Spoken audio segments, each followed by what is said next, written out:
வகுப்பு 5 ஊராட்சி ஒன்றிய தொடக்கப்பள்ளி சேரன் மகாதேவி திருநெல்வேலி மாவட்டம். திருக்குறள். பண்புடைமை. அன்புடைமை ஆன்ற கெடுப்பிறத்தல் இவ்விரண்டும் பண்புடைமை என்னும் வழக்கே. பொருள். அன்புடையவராக இருத்தல் உயர்ந்த கொடியில் பிறந்திருத்தல் ஆகிய இவ்விரண்டும் பண்புடையவராக வாழ்வதற்கு உரிய நல்ல வழியாகும். நன்றி. அனைவருக்கும் வணக்கம். என் பெயர் வர்ஷினி. என் பெயர் பிருத்திவிகா.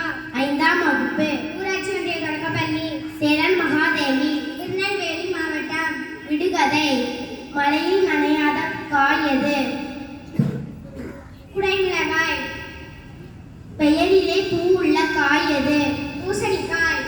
அழைக்கும் எழுத்தில் உள்ள காய் எது? வாழைக்காய். வெட்டும் காய் எது? கத்தரிக்காய். நன்றி.